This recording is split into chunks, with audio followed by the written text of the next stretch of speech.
Welcome to In the Barracks, a place for prior and active duty service members, first responders, and their friends and family to hang out and talk about life. The Barracks is a place to share thoughts, ideas, accomplishments, and dreams with the goal of encouraging people to stay connected to the world and do the same for others. Hey everybody, welcome to In the Barracks. We're here today with myself, Steve Gatlin, Mr. Michael Pritchard, and Dr. Timothy Wally from Napa, California. And today we're joined by the man, the myth, the legend, actually La Machina, the machine, Mr. Andras from Miami, Florida. How you doing, buddy? Good. Hey, thank you guys for having me on, and I appreciate you guys giving me the tap and telling me to come hang out with you guys for a little bit. So, yeah, man. What's going on down there? Talk about Miami Beach. You're right down in Miami Beach, right? Yeah. So I reside right in the heart of South Beach, and it's gone quiet here. It's pretty crazy because it's like any major tourist destination for a local, it's kind of a love-hate relationship. You live down here, you love it. You got, the beautiful beach waters, and, everything's walking distance or skateboard distance or ride your bike. It's all kind of very self-contained on a barrier island right off of, Miami. And, but then you got to deal with, the influx of people coming and going and party goers and spring breakers and this and that, and, and all the madness. So you get a little bit of everything all mixed up, but very creepy that it's just it's gone very quiet these past 6 weeks, 2 months. It's just they shut everything down. They closed the beaches on us and closed the hotels, and so it's just kind of strange. You just got now you're starting to just look around. You're like, wow, it's just the locals here left. Yeah, watching the United States, kind of each state put into place their own policies and restrictions and things. And for us out here, we were kind of watching. Of course, there's the infamous spring break was still going on while we were already sheltered in place out here. But then eventually, everything kind of caught up. And what was that like, kind of being there? And I guess also, if you could also talk a little bit about, through your work, like what are you seeing? Yeah. So we were kind of in the same boat. We were watching, I think originally, I remember hearing the first couple cases up in the Washington area, Seattle. And then, of course, you heard just New York get completely thumped. I have family back home in Spain because that's where I grew up as a military brat. My pops was Air Force, and he was stationed in Torrejon Air Force Base in Madrid, Spain. So I did most of my growing up, my childhood there. And my mother was Spanish. So I have family over there. My youngest brother still lives there. So they were the ones already getting locked down. Their death toll count was 500 a day every day for so it was running. So, so there was definitely already kind of a heads up. And then, I'm looking out my back door here on Miami Beach, and I'm watching spring breakers and partiers just, doing body shots off of each other down there on the beach and everything. And just, wow. Just complete mayhem, typical South Beach day, and you're just like, oh, wow. And I was like, we're not in the same realm. So I kind of already knew and was kind of gearing up in my mind of what was going to hit us, and I was pretty much speculating Miami was going to go about the same route as New York with the amount of cases and the amount of deaths and the heavy influx of of the call volume, especially for us as the first responders, and how much Andy, we're gonna. Andy, knowing what you did know, you could see that second wave, because you're military, you're former military, you understand how that works, and we've got something coming. How were you prepping the younger people that you work with? How were you training them? And what were you saying to them in your barracks at the firehouse about, hey, we got something, it's going to be happening here? Yeah, and that was true, and that was kind of running rampant amongst us as we were already starting to realize. And it was funny because you got all kinds of personalities in the fire service too. There were some guys that were just kind of like, whatever, dude, man, it's not going to be that bad, and this, that, the other, and and then you had other people who were the complete opposite that were just like, I don't want nothing to do with this, man, So you had everything in between, but most of us, with the realism of our job, we were starting to kind of get ready of like, all right, man, this is going to get creepy. A lot of us are probably going to get infected. And, we were kind of already gearing up knowing that, we're quote unquote kind of going to war here a little bit, that it was gonna go down. So that was the kind of the mindset. And well, then as a leader, how did you balance that out? Because I get the whole scene. I see it. My son is a doctor in Brooklyn Hospital Center in the ER. He's the chief resident. I get it. How were you gearing up emotionally, knowing what you knew? How are you gearing up to train everybody to kind of find that medium balance where just be prepared? Yeah, because I'm so just a background. I'm the lieutenant on Engine 48, which is the firehouse out of one of the typical kind of neighborhoods here in Miami. It's called like the Fontainebleau Doral. It's kind of classic, middle class, just type, not quite suburbs, but like a lot of condos and this and that. So that's my call area. That's where I work. And so, right off the get go, it was kind of funny because a lot of us, even before our department started putting policies in place, we were already kind of looking at each other like, all right, who's gonna, we're trying to figure out, researching it and looking up things of like, all right, are the masks going to work? Or N95? How much more PPE do we really need going into these people's houses? We started kind of implementing, taking your shoes off, taking your uniform off before you even went in the house. So we weren't exposing each other, and stuff like that.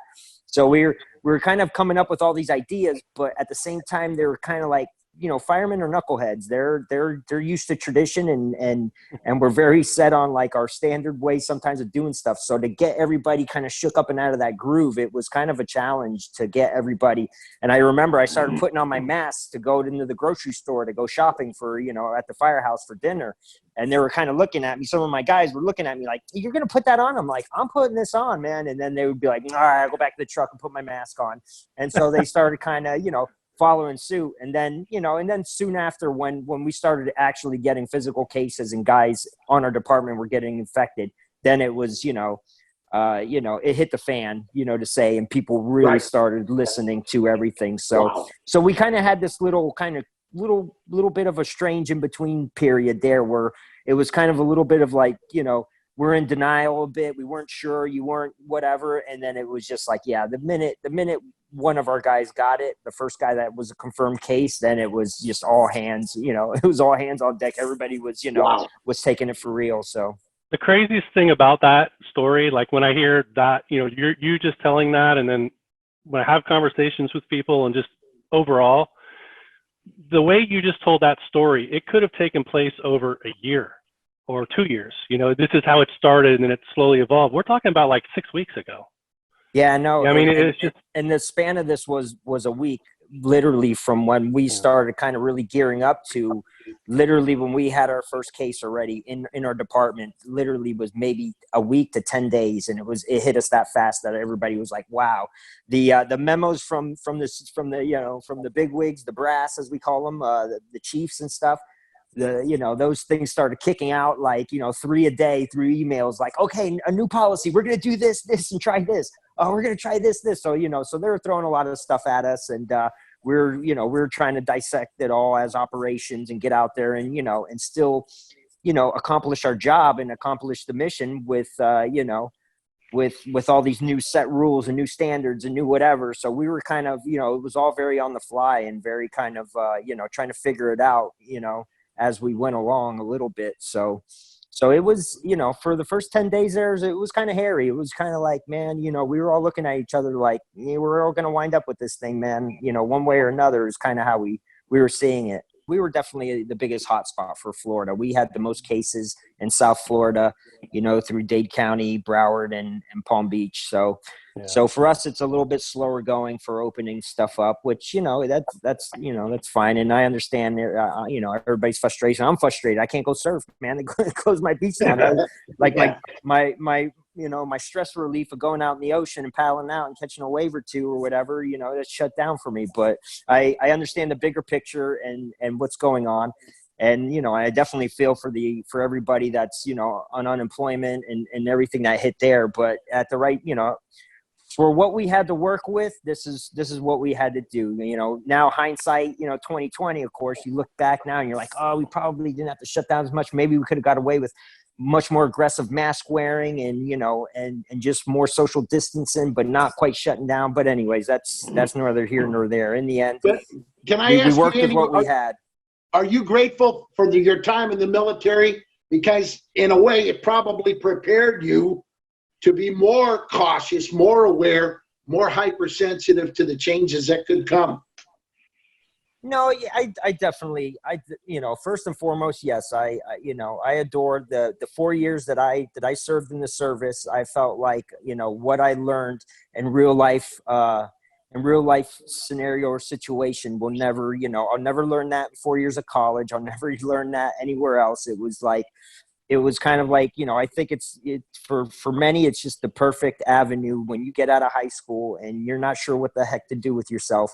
And you join the service and realize, you serve a higher purpose and, and serve your country. That with it coming in with that is, the job of doing it all and everything is just so much, it gives you, so much pride. It gives you so much more awareness. The traveling I've done in the service, everything, the different countries I've been to, just the broadening of my horizons, period, through all that is definitely something I always cherish and always look back. And to this day, I got, lifelong friends from all kinds of, different duty stations that I know all across the United States. And we meet up for every 5 or 10 year reunion. We meet up and, and have a good time and laugh about, you remember when we were in South Korea and this happened and that happened or whatever. So yeah, I definitely cherish that part. And I cherish also what I learned there and everything from the discipline to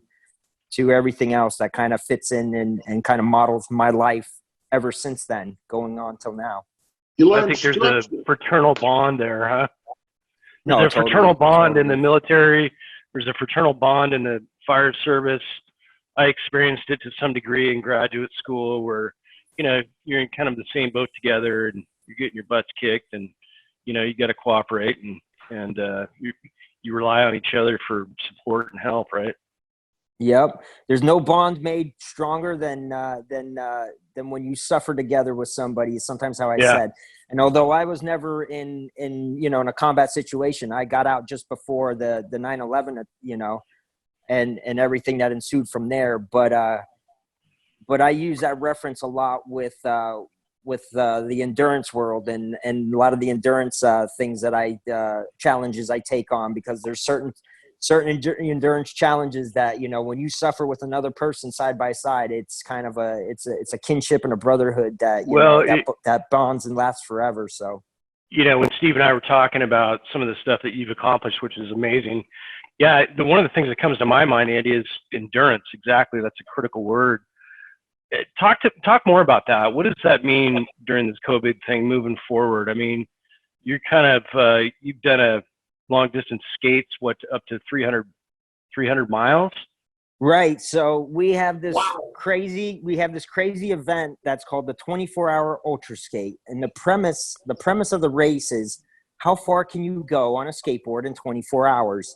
Now, we set this up at a speedway, the Homestead Speedway, down here in Miami. And so basically you ride around this loop track, so we have a set course.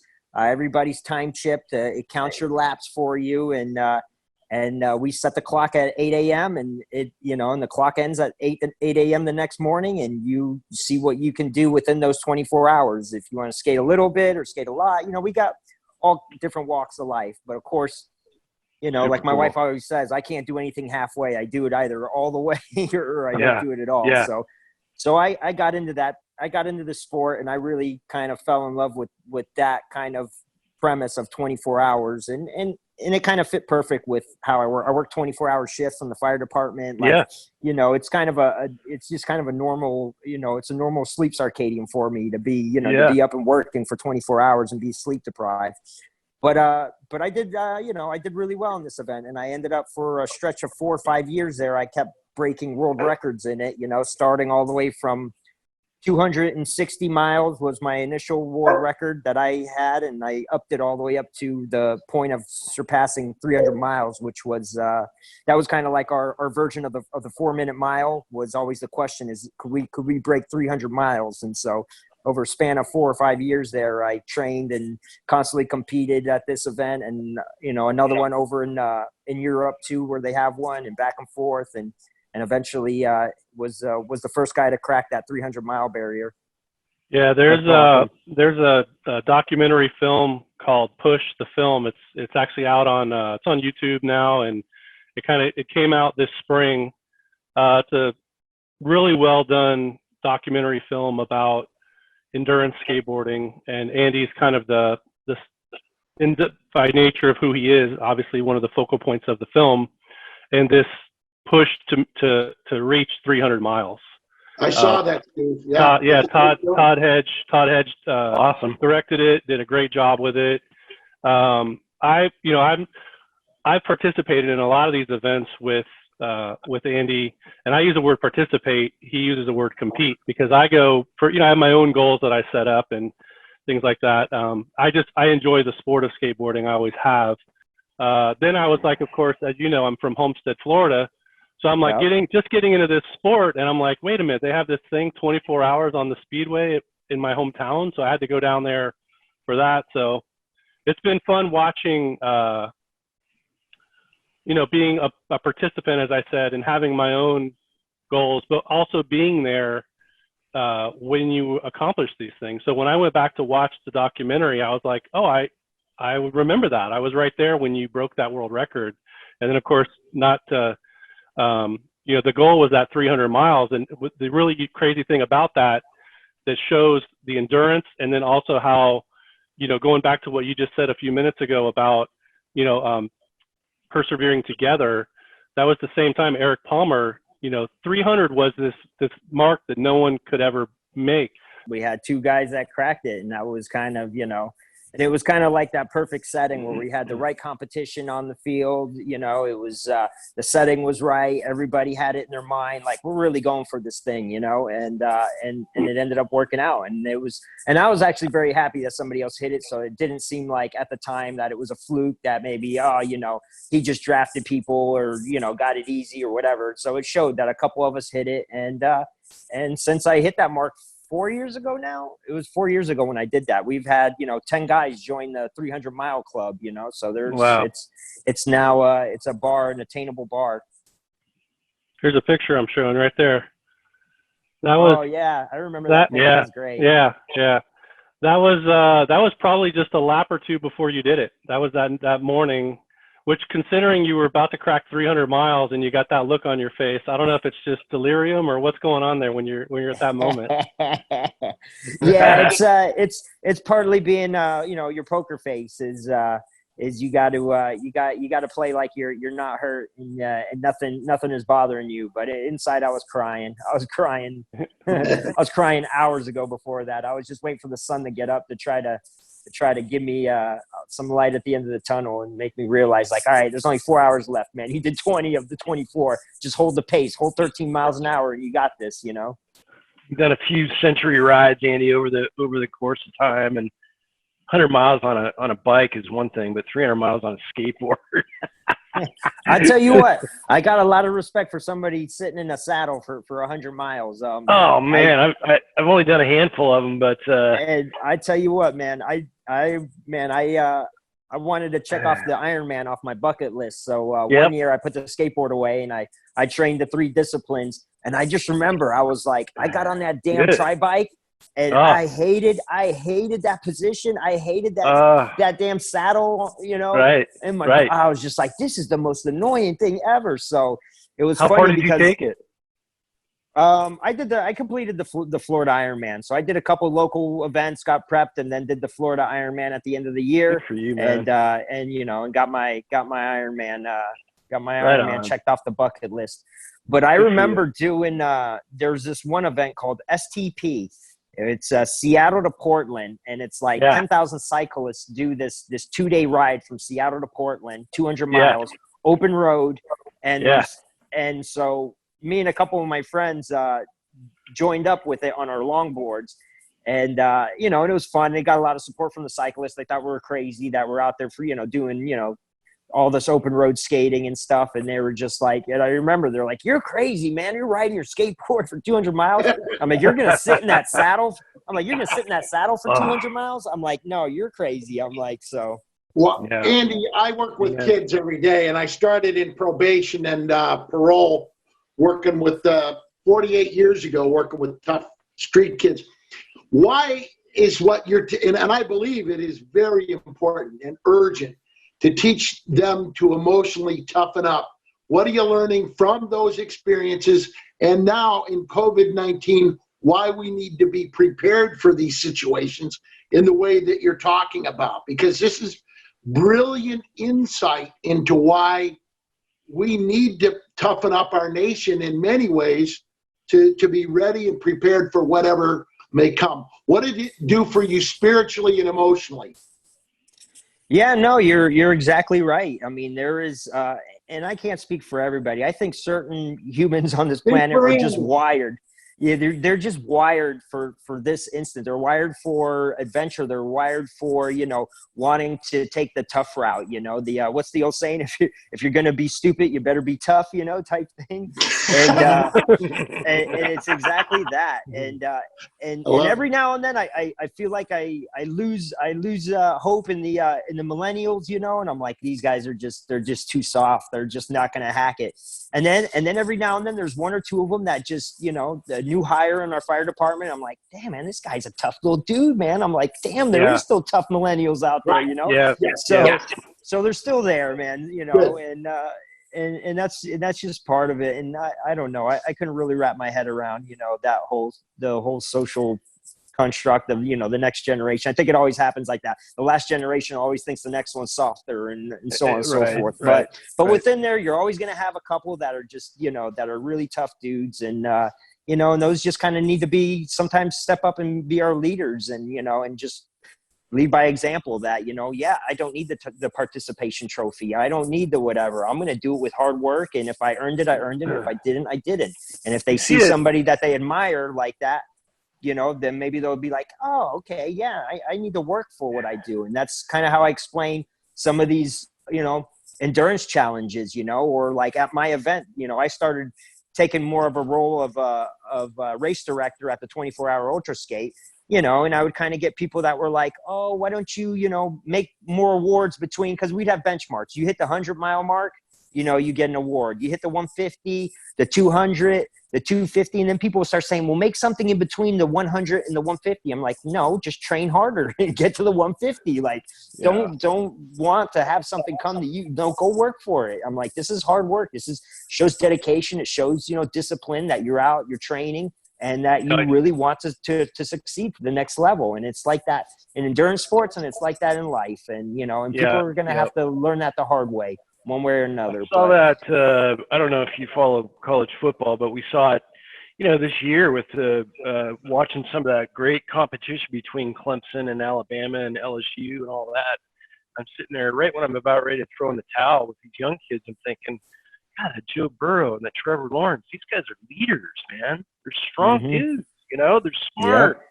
They're leaders of men, and so that was kind of a reminder for me that, this next generation, it's just going to be a different personality, but, people are going to have to step up and lead and be tough. Yeah, and they're out there. Trust me, they're out there. These guys are still signing up in the military. It's still a voluntary force, and guys are still going in the special forces, and guys are still being, they're being that person. So they're there, man, and they're just the ones that have to kind of you have to be at the forefront sometimes at some of these issues. Yeah. Andy, I wanted to talk a little bit about the evolution of the Skate IDSA and Okay. how you guys are using that right now during this time of COVID with your social distance skateboarding events. Because I think Right. it's, you know, as everyone's looking for stuff to do and we're missing everyone, you guys, in my opinion, you know, for the skateboarding community, have really stepped up, and you have people competing around the world right now, which is pretty awesome. So tell us a little bit about the Skate IDSA and how Right. you and Jonah brought that together and kind of what we're at. Yeah. So, so a little quick backdrop. The skateboard racing, in the sense that we do it, in kind of manifested itself as what they would call like outlaw races. They first started off popping up in cities like New York and some major cities, and they would just have these kind of mob flashing, like, you know, free for all, running all the lights, like who's the first one that can make it down the block type thing. And so the IDSA, which stands for the International Distance Skateboard Association, was the governing body that we decided, like, hey, there's you know, there's people with a lot of passion for doing this skateboard racing, but let's try to do it in a safe manner, sanctioned. You know, let's give people a place that they can actually race, that's, you know, free from cars, that they're not going to, you know, get themselves hurt. And so that was kind of, you know, 10 years ago, it was Jonathan Strauss's, it was his idea to start that. And he was one of the guys originally doing the Adrenalinas, but he kind of saw that, you know, for this sport to be sustained, it needs a governing body. And that was when the IDSA was created.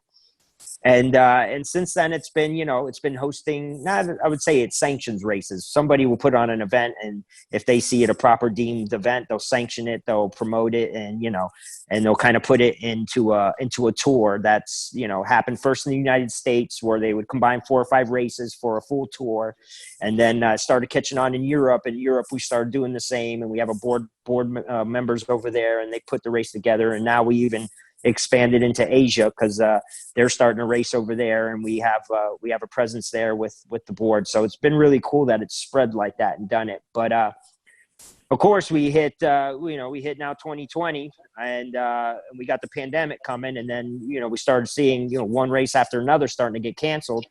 And, you know, and it was kind of that fun time of, like, knowing you were going to go to an event, see friends that you like, see people that were, you know, very like-minded, that loved to race or, you know, ride skateboards. And we started kind of, you know, feeling kind of like, oh man, this is really going to suck, that everybody's, you know, going to miss out on potentially the full season of racing. And we had a member of ours just kind of suggest, you know, Miles, he was just like, hey, why don't you guys host like a virtual race tour? And, you know, so I kind of toiled over the thought, and I was kind of like, I was like, we could kind of put that together. And so next thing you know, it's kind of turned into this really kind of exciting thing, because now there's people that are all over the world that could have never made it to an event, you know, that are skating. So we'll basically issue, like, April, we issued a 10K race, and we said, everybody go out use your own GPS device and skate, you know, 10 kilometers, 6.2, and then submit your times, and we'll make a worldwide, you know, tour race of everybody from all over the world submitting their times. And so it just kind of hit off really good. We had, you know, over 100 people the first time on the 10K. Now everybody's in. May is the May I See How Fast You Are. So we issued the fastest 1 kilometer and the fastest 1 mile. So we want to see what the top out speed is for skateboarders, you know, in a sprint environment. So that's this month. And the next month we got a new challenge. It will probably be a longer distance. And, you know, so we're just coming up with ideas, and it's been really neat. It's been received really well. And tons of people are joining it, and it's kind of fun because it brought a sense of, you know, camaraderie to our sport and to our community, especially to people in far reaches. I mean, we had people from Australia, New Zealand. We had somebody from UAE put in a time, you know, South America. We were just like getting all these race results from all over the world, where I was like, I didn't even know maybe they even knew what the sport was in that corner of the earth. So Wow, that's cool. So it's been cool, really neat. It's cool on Facebook to see, because I was watching, like, people would submit their times to you through the proper channel, but then they were posted on Facebook, like, oh, I just submitted. And I noticed there was a lot of people that would say like, I've never been able to make it to an event. This is really cool. Yes. Like, thank you. So they're like, you could really see just, it's a Yes. little, it's just something. I mean, you're getting out and doing something on a skateboard, but you have that connection to people all around the world during this time. No, and it gives them, gives them something to, to kind of, try out there. Let me see how I stack up against everybody else in the rest of the world, type thing. So now everybody's kind of, they're excited about it. Let's go out and skate. Let's knock out this 10-mile, or 10K, or let's do this 1 kilometer. Let's see how good I do, So it's been really, really cool. I've really enjoyed it. I really enjoy the submissions because I put stipulations to it. Like, the course has to be an out and back. So submit your map of how you did your out and back, submit your times, and I'm combing through, all these hundreds of posts, checking people and be like, this one wasn't right. Or you didn't hit 10K, especially for the Americans. Americans kept doing 6 miles and sending it to me. I'm like, it's 6.2 guys. It's 6.2. Go back out there and do another one, and they're like, oh man. So I've really enjoyed it. I'm having a blast. It's a bit of work, but I'm down for it, and I enjoy doing it. So I think moving forward, I think this is something we'll keep doing in future years, and just have maybe quarterly races like this, because we've seen the reaction from the community has really got in on it. So. Andy, let's go back to just the day-to-day around the firehouse. What's going on there? Are you guys, what are you doing? Are you just masking up and living in the quarters, or? Yeah. So strangely enough, the good thing is we never got to the point of like New York City here. We were expecting it, and it hasn't hit yet.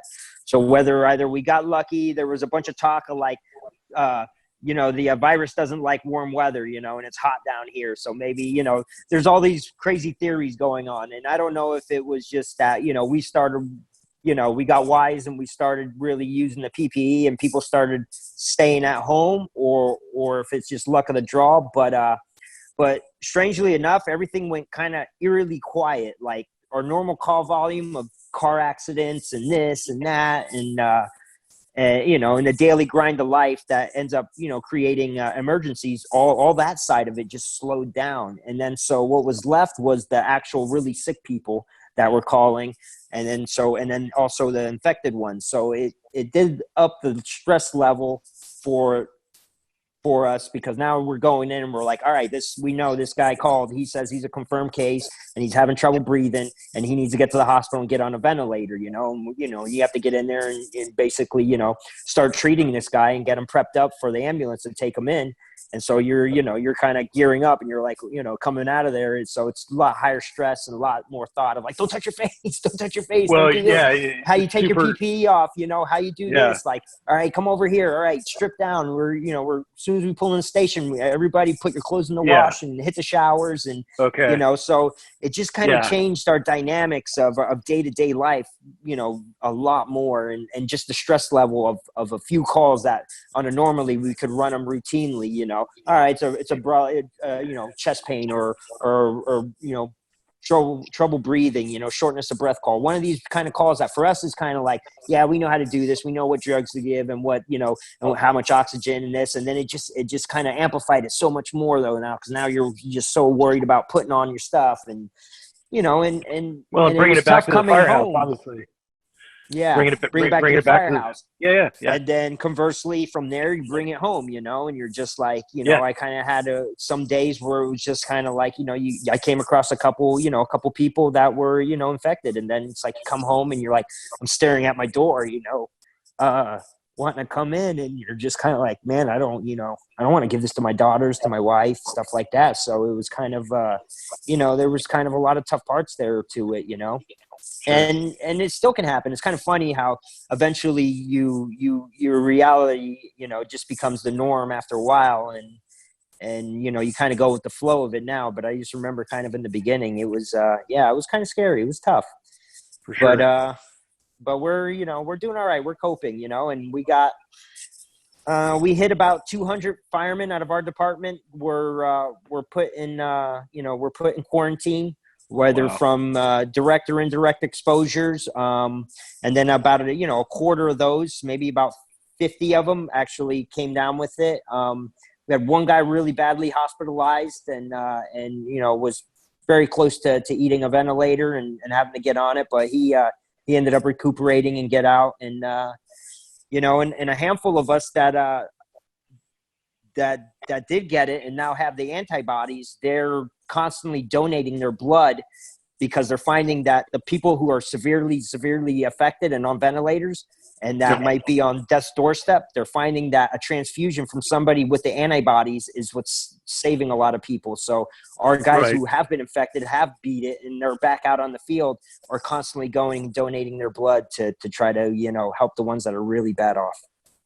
Awesome, man. Awesome. Are you getting, do you have any ties back to Madrid these days?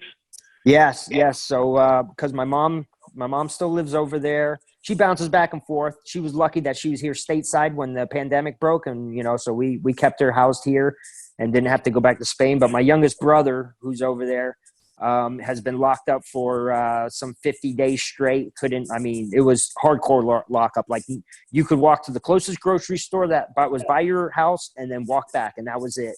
And there was no going outside. So Italy and Spain were, the two that got hit pretty the hardest, and they were locked up for a long time. He says just now they're starting to let everybody out, and it's by certain age groups at certain times of day, get to go out at certain times, kind of like prison yard rules or something, So Yeah, sure. poor guy was locked up for a while there, but Wow. I have a term for you, Andy, that describes you, and I use it on my kids, and I was talking about it the other day, an optimistoic. Optimistoic. I've never heard of that one. I made that word up because I was talking. Okay. It's stoic belief in optimism. Okay, I love that. I'm going to write that one down. That's you. And when I was telling that to a young millennial, I said, don't you think you could use that to be more optimistoic, to believe in the goodness of the world? And as Colin Powell said, optimism is a force multiplier. And he said, yeah. And I said, positivity. And he said, yeah, but you're going to like this word too. It made me burst out laughing. He said, we're millennials. We live in a constant state of anticipation. Disappointment. So I said to him, how do we build hope in anticipation? And he said, that's my problem right now. I'm trying to find hopeful things. And here's what I'm saying to you, Andy. You are that hope. You breathe it. You're the medicine for a better world. You're teaching everything to this younger generation, not just in the firehouse, but out there when you're going around on your board. You're good people, brother. Proud of you. Thank always. you. You're I amazing. really appreciate that. Yeah, I really appreciate you're an that. amazing spirit, brother. And that teaching is always, it's action. Medicine is a verb. Wow. I like that. That's man. awesome. Yeah, you're doing good work, Andy. Keep it up. I appreciate man. it. Thank you. Yeah, it's I think your example, like I said, of endurance right now is pretty amazing. We're all going to need some more endurance here over the next weeks and months to come, I think. Amen. Yeah, I think so. I think we haven't seen the end of this pandemic, and and it's moving forward. We're all just going to have to be a little bit more cautious and careful, but still try to make our lives work to the best they can for a little time being here. Well, you're inspiring me, man, to move forward. There's a lot of people that are challenged right now, restaurants shutting down, and life as we know it, I think, is going to be different moving forward. Right. No, it will be. It will be, and we'll see. We'll see at the end of all this if it changes us for the better, or if it or if it makes us implode. We don't know. We're gonna have to find out. But the only way is but keep. What you're doing every day is it's all about to teach perseverance, to teach endurance, to teach, not just to, we don't want kids to be survivors. We want them to be overcomers and prevailers. That's what you teach. And you teach it by physically showing an example of it, not just in the firehouse, but on the track. So wow, you're a masterful, great veteran, and you're also a masterful, great example to kids of why it's important to prepare and be ready for whatever comes. Because normal, Andy, is just a setting on a dryer. That's pretty amazing. The analysis of that, sometimes I take that for granted, or I don't even realize that's what I'm doing. I just know of how I'm geared, how I operate, and what I kind of what brings passion to my life. And then sometimes it takes somebody like that to break it down and remind me. Or every now and then I'll get an email of somebody that's just like, you have inspired me in such a way, and I just kind of like, God, I didn't even realize or know that that's kind of what how some people are seeing it or perceiving it. So I really appreciate that. And then it gives me that extra drive sometimes when sometimes I want to throw in the towel, that I'll think like, you know what, maybe I'll just inspire one more person. So, well, what if I told you that one of those young millennials in the firehouse, I promise you, is going to be the fire chief of Miami-Dade? Yep. Think now. You never know. No, it will be one day that one of those millennials will be running our department. So you got it. Well, like I've told these guys, Mike and Steve, that I think this is a good platform for us to reset and kind of decide. We have the opportunity right now to kind of say what direction would we like to go in. Are we going to be kind of the negative naysayer over on one side, or are we going to be the optimist stoic on the other? And I think this might be a valuable reset for us, and you're kind of reminding me about that, Andy. So thank you. All right. What he's trying to say with that is he wants me to bring him one of my longboards later so he can try that 1 mile race this month.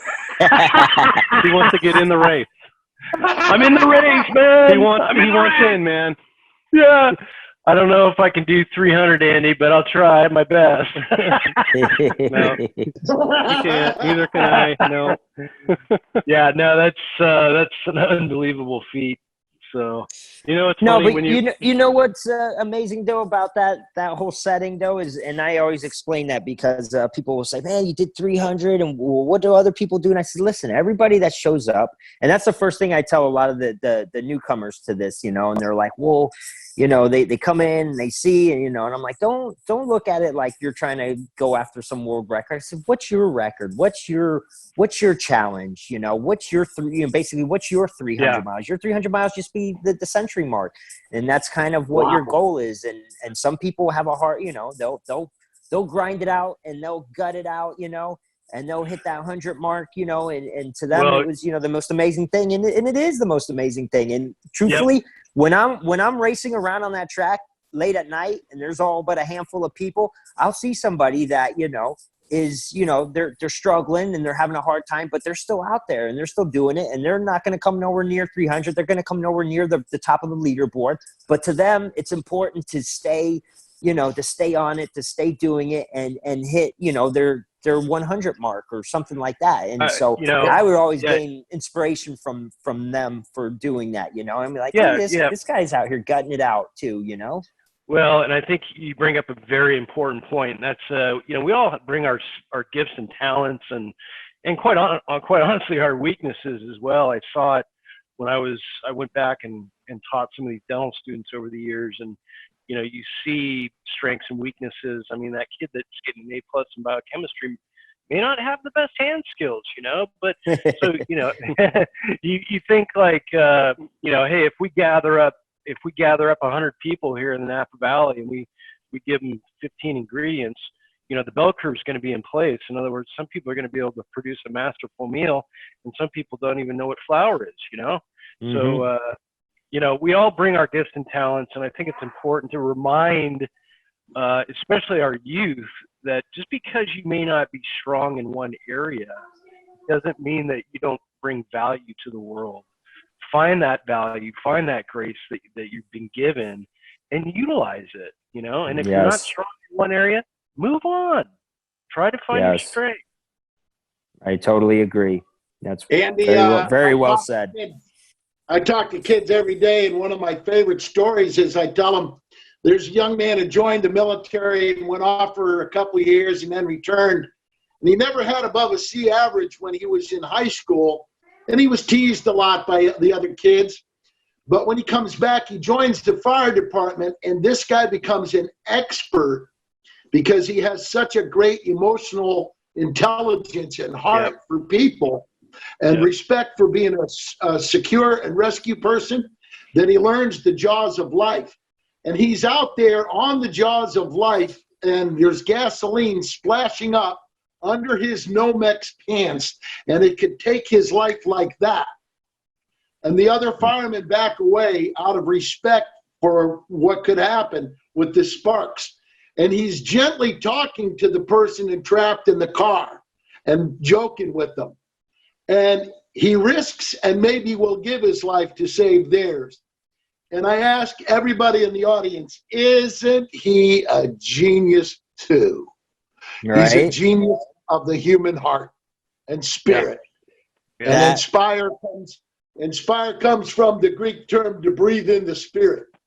Yep. And that right there, that story right there repeats itself hundreds of times in my line of work and in my job. And I was like, I almost felt like you were talking about me a little bit there. I was just like, yeah, not that great of a student in school, wasn't my strong point, but you know, you give me screaming people in a burning house and I'll stay cool, calm and collected, and I'll put the fire out, you know? And I was just wow, but that will never reflect in any standardized test in school, and it will never reflect on any grade, you know, in college courses or anything. And it's just funny how, you know, some people just, but you know, and a lot of people might walk around thinking like, I'm just not that smart, I'm just not that good at things or whatever.